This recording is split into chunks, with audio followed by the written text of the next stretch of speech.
Hey guys, welcome back to my vlog and welcome back to my channel. তো আজকে আমি বানাবো chilli chicken আর পরোটা। এটা অবশ্য আমার বর খেতে চেয়েছে, তো হঠাৎ করেই বললো আজকে চিলি চিকেন খাবে, তাই আমিও বললাম ঠিক আছে বানিয়ে নেব। তো আজকের ব্লগে আমি এই রান্নাটা করব আর সেটাই আমি তোমাদের সাথে শেয়ার করব। তাহলে ঝটপট রান্নাটা করে নিই। চিকেনটাকে খুব ভালো করে ধুয়ে নিয়েছি আর এখানে আমি চিলি চিকেনের জন্য পেঁয়াজ আর ক্যাপসিকাম কেটে নিয়েছি। আর এখানে আমি আদা রসুন আর শুকনো লঙ্কা নিয়ে নিয়েছি, এগুলো আমি পেস্ট করে নেব। চিলি চিকেন বানানোর জন্য আমি একটা গোটা ডিম দিয়ে দিলাম,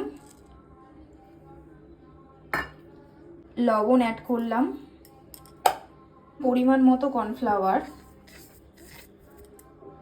অ্যাড করলাম, আদা রসুন শুকনো লঙ্কা পেস্ট অ্যাড করলাম, সামান্য পরিমাণের গোলমরিচের গুঁড়ো। আমি খুব ভালো করে মাখিয়ে নেব।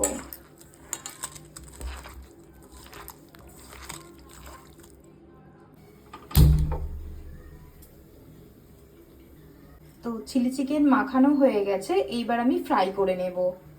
কড়াইতে তেল দিয়ে দিয়েছি পরিমাণ মতো চিকেনটা ফ্রাই করার জন্য। এবার আমি চিকেনগুলোকে ফ্রাই করে নেব।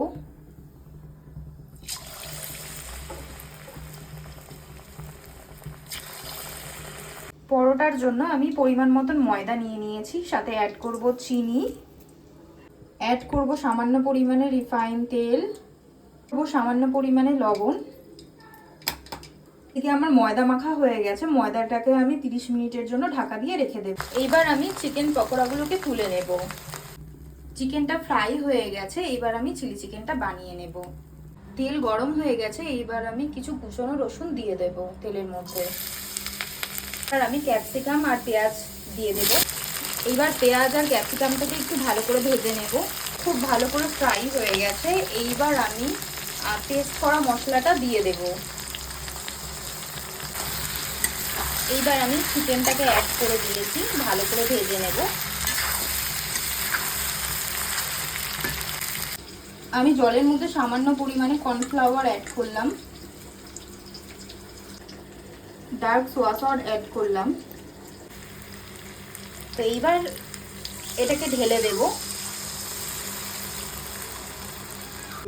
এইবার আমি কিছুটা পরিমাণে টমেটো সস অ্যাড করে দেব।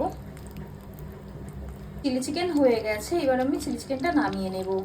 এইবার আমি পরোটাটা রেডি করে নেব। এখানে আমার লেচি করা হয়ে গেছে, এইবার আমি বেলে নেব। খুব হালকা করে ভেজেছি, তো এইবার আমি তেলে পরোটাটা তৈরি করে নেব।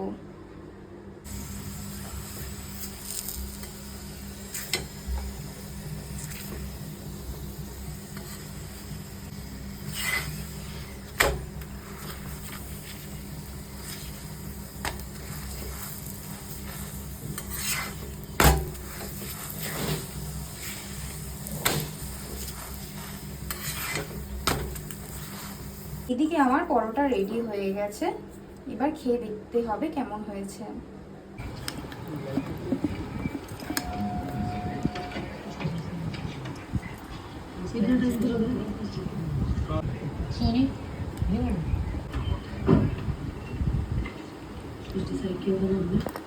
ভালো লাগলে লাইক আর শেয়ার করে দিও।